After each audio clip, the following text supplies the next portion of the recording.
मुख्यमंत्री को जुर्माना देना पड़ा। क्या हमने गलत बोला है? ये तो फैक्ट है। तो आप जांच करवाइए और इसके खिलाफ कार्रवाई होगी। ये झूठ बोल रहा है लोकदल में विधायक दल का नेता। अरे क्या बोल रहा है?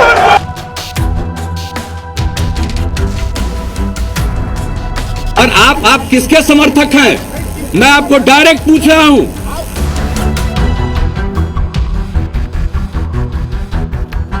से बैठिए, आप लोग अधिप्राप्ति करते थे, सब गड़बड़ करते थे, एकदम पूरा का पूरा गड़बड़। कनमा सुनो ना, मुंह में आवाज चलाओगे तो कुछ नहीं जानोगे।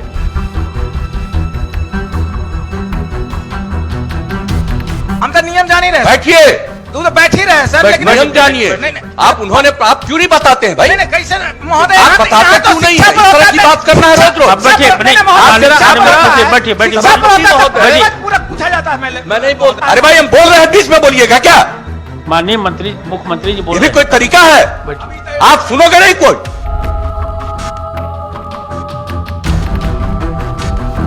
नमस्कार, आप देख रहे हैं न्यूज पीआर। मैं हूं आदेशपुरी। 2020 में विधानसभा का चुनाव हुआ और नीतीश कुमार 7वीं बार मुख्यमंत्री बने। अमूमन देखा जाता है कि जो ज़्यादा समय के लिए मुख्यमंत्री रहता है उसके नेचर में काफ़ी सौम्यता आती है और काफ़ी नरमियत आती है, लेकिन ऐसा मुख्यमंत्री नीतीश कुमार के साथ देखने को नहीं मिल रहा है। एक वीडियो नेता प्रतिपक्ष तेजस्वी यादव ने शेयर किया है कि कैसे नीतीश कुमार इस साल सरकार बनने के 3-4 महीने के अंदर में ही कितना जोर से भड़क चुके हैं। एक तो तेजस्वी यादव पर ही भड़के और 2 बार जो है वो विधान परिषद में जो है एमएलसी के खिलाफ भड़के और एक बार पत्रकारों पर भड़क गए। हमारे साथ हमारे वरिष्ठ सहयोगी हैं। आखिर हम जानेंगे कि नीतीश कुमार के जो स्वभाव हैं, जो कि इनको काफ़ी सौम्य, गंभीर और सबकी बात सुनने वाला नेता माना जाता था, आखिर ऐसा उनके स्वभाव में परिवर्तन क्यों आया? क्यों आखिर नीतीश कुमार भड़क जा रहे हैं? आखिर क्या कारण है सर? सबसे बड़ी बात है कि हम यही समझ रहे हैं कि हम लोग जब किसी दुबले पतले लड़के को देखते हैं और उसको गुस्सा करते देखते हैं तो बोलते हैं कि तुम कमज़ोर हो, इसलिए तुम्हें बहुत गुस्सा आता है। तो इंसान जब कमज़ोर हो जाता है तो चिड़चिड़ा भी होता है, क्रोध भी आता है। तो कमोबेश मुख्यमंत्री नीतीश कुमार की स्थिति इस सरकार में खास करके देखी जाए तो काफ़ी कमज़ोर हो चुके हैं। और यहाँ पे कमजोरी का एक कारण है कि गुस्सा साफ साफ दिखता है। जो विधान पार्षद जिनको कल डांटा गया था, सुबोध राय को, वो तो बाहर निकल करके बोले कि उम्र अधिक हो गई है, उम्र का तकाजा है, इस वजह से गुस्सा है उनको। उनके लोग कुछ बोलते हैं तो चुप रहते हैं, हम बोले तो कोई पर्सनल खुन्नस है। एक बार सर रुकना चाहूंगा, आप वो वीडियो देखिए जो तेजस्वी यादव ने शेयर किया है। हाँ, वो वीडियो शायद से आपने कभी नीतीश कुमार को ऐसे आपने नहीं देखा होगा। देखिए वीडियो पहले। मुख्यमंत्री को जुर्माना देना पड़ा। क्या हमने गलत बोला है? ये तो फैक्ट है। तो आप जांच करवाइए और इसके खिलाफ कार्रवाई होगी। ये झूठ बोल रहा है लोकदल में विधायक दल का नेता। अरे क्या बोल रहा है? और आप किसके समर्थक हैं? मैं आपको डायरेक्ट पूछ रहा हूं। से बैठिए, आप लोग अधिप्राप्ति करते थे, सब गड़बड़ करते थे, एकदम पूरा का पूरा गड़बड़। कनमा सुनो ना, मुंह में आवाज चलाओगे तो कुछ नहीं जानोगे। हम तो नियम जान ही रहे। बैठिए, तू तो बैठ ही रहे सर, लेकिन नियम जानिए। आप क्यों नहीं बताते हैं भाई? नहीं कैसे महोदय, आप बताते क्यों नहीं है? इस तरह की बात करना है रोज रोज। बैठिए, पूरा पूछा जाता है। मैं नहीं बोलता। अरे भाई हम बोल रहे हैं, बीच में बोलिएगा क्या? माननीय मंत्री मुख्यमंत्री जी बोल ये भी कोई तरीका है?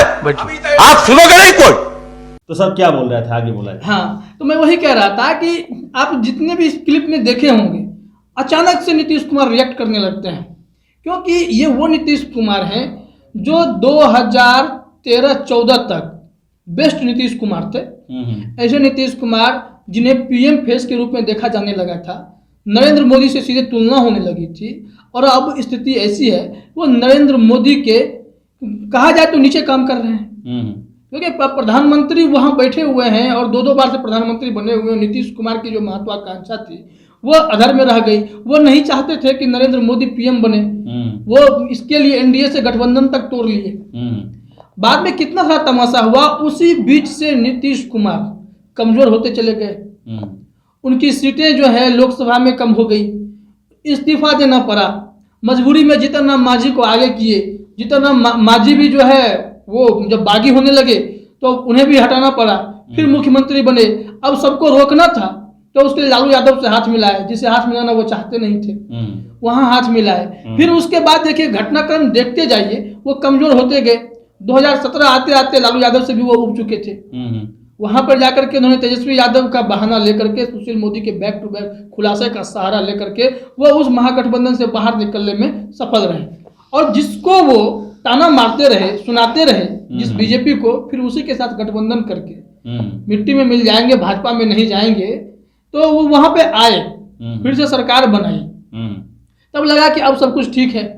2019 में भी बहुत बढ़िया रहा, लोकसभा चुनाव के दौरान सब कुछ बढ़िया रहा। लेकिन जब विधानसभा चुनाव बिहार में होना शुरू हुआ तो उसी वक्त नीतीश कुमार को कमजोर करने की कोशिश की गई। नीतीश कुमार चिड़चिड़ा होना उसी वक्त से उनका शुरू हो चुका था, क्योंकि कई दफे उनकी नाकामयाबी जो है वो खुलकर दिखने लगी थी। पुराने में अगर 13-14 की बात कर लें, 2013 में जब बम ब्लास्ट हुआ था पटना के गांधी मैदान में, उस वक्त भी तो सरकार थी इनकी। जीतन मांझी उस वक्त शायद मुख्यमंत्री थे। नहीं, ये नीतीश कुमार ही थे। नीतीश कुमार ही थे। लोकसभा चुनाव के बाद जीतन मांझी को बनाया वो। अच्छा रिजल्ट के बाद। हाँ, तो हुंकार रैली आपको 27 अच्छा, हाँ, मुझे याद आ गया, आयोजन किया गया था। हाँ, मुझे याद आ गया। उस वक्त कोई और घटना घटी थी जिसमें जीतन राम मांझी कहीं और चले गए थे, उनको फोन करके वापस बुलाया गया था। ये दुर्गा पूजा में रावण दहन का मामला मचा था। रावण दहन जहानाबाद जा रहे थे और उन्हें फोन करके बुलाया। हाँ, जहानाबाद जा रहे थे, वो मामला था। खैर, वो अलग मुद्दा है, बात नीतीश कुमार की ही करेंगे। तो 2013 में जब बम ब्लास्ट हुआ था तो उस वक्त भी मुख्यमंत्री थे। नाकामयाबी का सेहरा तो इन्हीं के सर सजना था कि लेकिन कोई आ रहा है यहाँ पर, गांधी मैदान में इतनी बड़ी रैली है जो एकदम हॉट स्पॉट माना जाता है इन चीज़ों के लिए, वहाँ पे आप इन चीज़ों को भाप नहीं पाए। तो वहाँ से जो कमजोरी दिखनी शुरू हुई, 2020 आते आते नीतीश कुमार जो है उम्र भी बढ़ी और ये जो है कमजोरियां भी इनकी जाहिर होने लगी। तभी तो अपने से इतने छोटे तेजस्वी यादव उस पर चिड़चिड़ा होने लगे, भड़क उठे, पब्लिक में पत्रकारों पे भड़क उठे। पत्रकारों ने सवाल पूछ दिया कि लॉ एंड ऑर्डर पे आप तो बेबस दिखाई पड़ रहे हैं, तो क्या आप लोग सुरक्षित हैं? आम लोगों की तो हम छोड़ देते हैं, आप लोग सुरक्षित हैं? इस सवाल पे भड़क उठे। उसके बाद जाकर के देख ले तो विधानसभा में तेजस्वी यादव पे उनको गुस्सा आ जाता है। फिर देख लीजिए आप, अभी जो आपने बताया कि विधान पार्षद पे वो भड़क उठे। तो ये गुस्सा हुई इस तरह का जिससे लगता है कि अचानक से क्या हो गया। तो आज तो वो एक विजुअल भी सामने आया है कि एक विधायक आरजेडी का जो है वो बीपी मशीन लेकर के गया है, आला लेकर के कि मुख्यमंत्री नीतीश कुमार का हम महुआ के विधायक हैं राकेश रोशन जी, मुकेश रोशन जी, माफ कीजिएगा, मुकेश रोशन जी, वो जो है वो आला और बीपी मशीन लेके आज विधानसभा पहुंचे हैं कि मुख्यमंत्री जो है बहुत ज्यादा गुस्सा हो जाते हैं, उनका बीपी चेक करना है। तो अब तो मुख्यमंत्री का माखौल उड़ने लगा है, क्योंकि एक इस उम्र पे जाकर के जो आपने बात कही कि जो 15 सालों से 20 सालों से शासन देख रहा हो तो उनके अंदर सौम्यता आ जाती है। वो शांत स्वभाव के होते, वो रिएक्ट तभी करते हैं जब बहुत जरूरत होती है। लेकिन छोटी छोटी बातों पे खड़े होकर चिल्लाने लगना, तुम बैठो चुप रहो, ये तेजस्वी को भी कुछ बोल देते हैं। अब ऐसे स्थिति में ये क्या कहा जाएगा? कमजोरी है। अभी की कमजोरी की वजह कई सारी हो सकती है। वही मैं पूछना चाहता हूँ। कमजोरी आखिर नीतीश कुमार जैसा मजबूत व्यक्ति जिस पर एक समय तक बीजेपी भी उनके ही भरोसे बिहार में रहती थी, आखिर नीतीश कैसे कमजोर हो गए और बीजेपी के भरोसे अभी ये हो गए? सबसे बड़ी बात ये है, जो जेडीयू अपना वर्चस्व के लिए जानी जाती रही, वो जेडीयू जो है, अब सोच सकते हैं कि वो जेडीयू बीजेपी उन पर हावी है। तो नीतीश कुमार कमजोर हुए, बीजेपी इनके ऊपर चढ़ गई। नीतीश कुमार अब फैसले खुलकर नहीं ले पाते हैं, खास करके इस सरकार में तो उनके ऊपर कोई जोर रहा ही नहीं। नीतीश कुमार जो है वो कुछ चाहकर भी नहीं कर पाते हैं। अभी अगर ऐसा ही होता तो हाल में मुकेश सहनी को देख लीजिए। मुकेश सहनी ने इतना बड़ा बड़ा ब्लंडर किया कि अपने हमशक्ल भाई को जहां तहां भेजते रहे सरकारी कार्यक्रम में कि आप जाइए उद्घाटन कर लीजिए, किसी को पता नहीं चलेगा, वीआईपी ट्रीटमेंट मिल रहा था उनको। और ऐसे में उन्होंने नीतीश कुमार से आधे घंटे की मुलाकात की। मीडिया से नीतीश कुमार कहते हैं कि इनको माफ कर दीजिए, हमने माफ कर दिया है। लेकिन एक जगह गलती होती है आदेश जी, तमाम तेजस्वी यादव ने वो विजुअल सामने रख दिए, खगड़िया के, पूर्णिया के, हाजीपुर के, इन सब जगहों पे मुकेश सहनी के भाई जा रहे थे। ऐसे मेवालाल चौधरी पे एक भ्रष्टाचार का आरोप था, आपने इस्तीफा मांग लिया।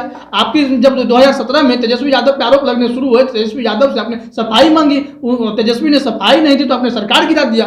तो ये सिद्धांतवादी नीतीश कुमार इतने मजबूर तो दिखाई पड़ रहे हैं कि मुकेश सहनी पे आप कोई एक्शन नहीं ले पाए। और आप हंस के बात को टालने की कोशिश कर रहे हैं कि पता नहीं था, उनसे गलती हो गई है, पहली बार मंत्री बने। तो पहली बार मंत्री बने तो गलती एक बार होती है, लेकिन कोई जानबूझकर गलती करे तब तो आप कार्रवाई करते ना, तो कार्रवाई तो करते नहीं है आप। तो ये समस्या देखिए, सत्ता में कमजोर होना ही सबसे बड़ी वजह है कि नीतीश कुमार का जो कंट्रोल है वो बिहार सरकार में छूट रहा है। ऐसे कैबिनेट के ऐसे लोग दिए गए, मैंने तो शुरू में भी कहा था कि कैबिनेट में इनको ऐसे सदस्य मिलेंगे जो इनको परेशान कर देंगे।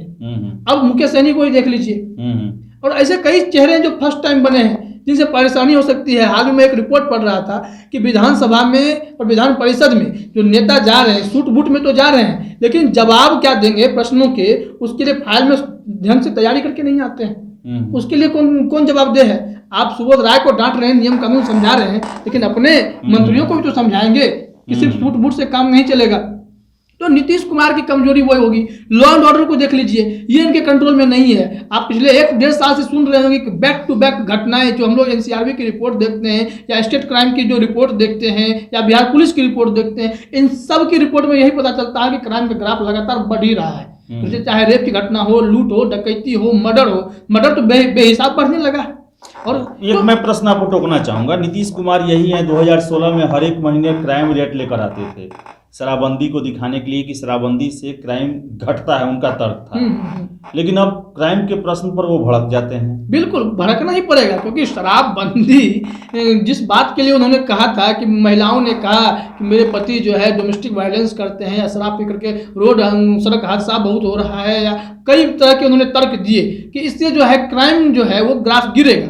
लेकिन अब जो है शुरुआत 2-4 महीने सब ठीक रहा, वो रिकॉर्ड बताते थे, गिरता हुआ दिख रहा था। अब वो कैसे डेटा में क्या हो रहा था भगवान जाने। लेकिन जैसे ही ये सब कुछ बदला, जब रिपोर्ट्स आने सामने शुरू हो गए कि शराबबंदी के बावजूद इतने आंकड़े क्राइम के बढ़ गए, तो नीतीश कुमार की बोलती जो है वो बंद होने लगी। वो कैसे बोलेंगे, क्या जवाब देंगे? क्योंकि सिर्फ शराबबंदी वजह नहीं होती है। आपने शराबबंदी से क्राइम घटने का जो तर्क दिया, शायद उनके अपने ही सहयोगी रहे, पीके शाही कोर्ट में इनको ध्वस्त करते रहे, जो मैं कहीं रिपोर्ट अभी पढ़ रहा था। उस रिपोर्ट में ये कहा जा रहा है कि शराबबंदी के कानून पर लेकर के 4 सालों में जितनी फजीहत नीतीश कुमार को पीके शाही की वजह से हुई है, क्योंकि उनके तर्क के आगे सरकार की इतनी तैयारी ही नहीं है कि शराबबंदी के मामले पर कोर्ट में खड़े होकर कुछ बोल सके। तो सिर्फ क्राइम के हवाले से ही शराबबंदी को पटका जा सकता है। तो ये सारी बातों को लेकर के नीतीश कुमार खींच तो रहे होंगे कि जब अब राजनीति से जब संन्यास लेने का समय आ रहा है, उस वक्त आपके ऊपर सिर्फ धब्बा लग रहा है। दल बदलने का धब्बा, चिड़चिड़ा हो जाने का धब्बा और कमजोर होने का धब्बा। अभी जो आप मुख्यमंत्री हैं वो तो मेहरबानी के मुख्यमंत्री हैं, खुद आपने कबूल किया कि मैं तो मुख्यमंत्री बनना ही नहीं चाहता था, मुझे बीजेपी ने जबरदस्ती बनवाया। आपने एक विश्वसनीयता की बात किया। नीतीश कुमार जब बिहार के मुख्यमंत्री बने तो उन पर विश्वास बहुत किया गया था और उन्होंने विश्वास यात्रा भी निकाला था। लेकिन ऐसी अब लोग जो राजनीतिक विश्लेषक हैं उनका कहना है कि वो अपनी विश्वसनीयता खो चुके हैं। कौन सी विश्वसनीयता है और कब कब उन्होंने खोया है? विश्वसनीयता ये है, बिहार में देखिए एक भरोसा होता है, नीतीश कुमार पर भरोसा, एक जनता को भरोसा होना। तो अभी आप सुनते हो कि जनादेश की डकैती जैसे शब्दों से इन्हें नवाजा गया है कि जनादेश की डकैती कर लेते हैं, किसी के साथ मिले, कब सरकार किसके साथ बना लेंगे इसकी गारंटी नहीं है। तो ये बार बार क्या किए हैं कि जिनसे लड़े, जिनसे अलग हुए, फिर मजबूरी में उन्हीं के शरण में गए। इसे संदेश या मार्केट में गया, माहौल बना बिहार में कि ये अपने लिए और अपनी कुर्सी के लिए नीतीश कुमार किसी हद तक जा सकते हैं। चाहे अब उनको लालू यादव से हाथ मिलाना पड़े अपने सिद्धांतों का समझौता करते हुए, या फिर यह सरेआम ऐलान कर दे कि भाजपा में नहीं जाएंगे, मिट्टी में मिल जाएंगे, ये बात बोल देना और फिर भाजपा में चले जाना। उस नरेंद्र मोदी से जिन्हें दिक्कत थी, जो जिनका पैसा वो बिहार में आया था बाढ़ के समय में, वो राहत वाल की राशि लौटा दिए थे, जिनके साथ वो पब्लिक प्लेस में खाना खाने से बच रहे थे, उनके ही साथ मिलकर के अब बिहार में सरकार चलाना है। अब तो ऐसे स्थिति में नीतीश कुमार कमजोर दिखते हैं। दूसरी बात है कि विश्वसनीयता इनकी गिर रही है। अब तेजस्वी यादव के साथ चाहे गठबंधन कर ले, तेजस्वी यादव खुले तौर पे बोलते हैं कि हम चाचा का स्वागत नहीं करेंगे। अब जीतन राम मांझी को कभी दुत्कारते हैं, कभी सटा लेते हैं, कभी अलग कर देते हैं, कभी लालू यादव का साथ मिल जाता है तो कभी किसी का साथ मिल जाता है। तो सरकार बनाने के लिए किसी का साथ लेंगे तो जनता के बीच भरोसा क्या जाएगा? राजनीतिक दलों के बीच आप कमजोर हो गए, जनता के बीच से लोगों का भरोसा उठा, युवाओं में रोष है, आपके प्रति। तो आप अभी जो सीएम हैं, आप शायद इस 5 साल अगर सरकार में रह गए तो आप इतने धब्बे लेकर के जाएंगे, और ये गुस्सा वाला स्वभाव तो खुल के सामने आ रहा है। कमजोर सीएम जैसे मनमोहन सिंह को नवाजा गया था, कमजोर पीएम जो है, उसी तरह कहीं नीतीश कुमार को ना कमजोर सीएम के रूप में नवाज लिया जाए इस 5 सालों में। सर, सबसे बड़ा फैसला जो कि नीतीश कुमार को आखिर ये दिन दिखा रहा है, क्या आपको लगता है कि 16 जून 2013 को इनका बीजेपी से गठबंधन तोड़ना था? क्योंकि उसके बाद से ही सारे कदम इन्होंने उल्टे उठाए, एक तरह देखा जाए। बिल्कुल, ये मास्टर स्ट्रोक कहा जाता था कि नीतीश कुमार ने मास्टर स्ट्रोक चला कि वो हट गए, लालू यादव से मिल गए, उससे पहले जीतन राम मांझी को मुख्यमंत्री बना दिया। ये सारी चीज़ें तो लग रहा था कि भाई नीतीश कुमार जनता के भी संदेश देना चाहते हैं कि हम अपने पार्टी के हार के लिए हम जिम्मेदार हैं, कम सीटों के लिए हम जिम्मेदार हैं, लेकिन वो साथ ही साथ गलत फैसले तो लेते जा रहे थे जिनके लिए आपको वोट मिला। आप जिस लालू यादव के साथ कभी थे, उसका अलग हुए, उनको जेल भिजवाने में आप सब थे, चाहे रविशंकर प्रसाद हो, शिवानंद तिवारी हो या नीतीश कुमार हो, ये सब लोग थे। और आपको जनता ने इस वजह से गद्दी पे बिठा दिया क्योंकि लालू यादव भ्रष्टाचार में डूबे हुए थे, कि चारा घोटाला जैसा उन पर गंभीर आरोप लगा। तो उसके बाद आप फिर से लालू यादव से हाथ मिलाए, जनता ने आपको वोट दिया, चलिए ठीक है, लेकिन तुरंत बाद आपने फिर क्या किया, 2 साल बाद जो है आप बीजेपी में आ गए। अब बीजेपी में आने के बाद से जो है यहाँ पे अब जब ये सरकार आई है तो आप इस घुटन में आप रह रहे हैं, यहाँ पे आपके सारे फैसले गलत हो रहे हैं, और आपके ऊपर अब लग गया है कि आप जनादेश की डकैती कर लेते हैं, आपको वोट कोई देता है, वोट कहीं चला जाता है। और इनको खैर बीजेपी ने इनको कमजोर करने की कोशिश तो की, लेकिन शुरुआत वहीं से हो गई जो बीजेपी को खटकी। बीजेपी को जब खटकने लगा कि नीतीश कुमार के ऐसे फैसले हैं, तो नीतीश कुमार भरोसे के काबिल तो है नहीं, तो नीतीश कुमार को ही इतना कमजोर कर दो। नीतीश कुमार ने सबसे बड़ी गलती यह की है, अपने पार्टी में नीतीश कुमार के अलावा कोई दूसरा नीतीश कुमार पैदा नहीं हुआ। जदयू में कितना भी आरसीपी सिंह हो, ललन सिंह हो, सर्वमान्य चेहरे के रूप में नहीं जाने जाते हैं जितना नीतीश कुमार जाने गए इतने सालों में। तो नीतीश कुमार ने पैरेलल किसी को खड़ा ही नहीं किया, तो पार्टी तो ऐसे ही कमजोर हो जाएगी। बीजेपी ने जो चाल चली जाए विधानसभा चुनाव में, लोजपा के हवाले से जो चाल चली गई, तो नीतीश कुमार कमजोर तो हो गए। अब आने वाले दिनों में अगर नीतीश कुमार की पार्टी और टूटती चली गई, तो जब आज के डेट में वो रालोसपा को अपने में मिला रहे हैं, आने वाले 10 सालों में कहीं ऐसा ना हो कि जदयू का बीजेपी में विलय हो जाए, ऐसी भी स्थिति हो सकती है। नीतीश कुमार की गलती थी।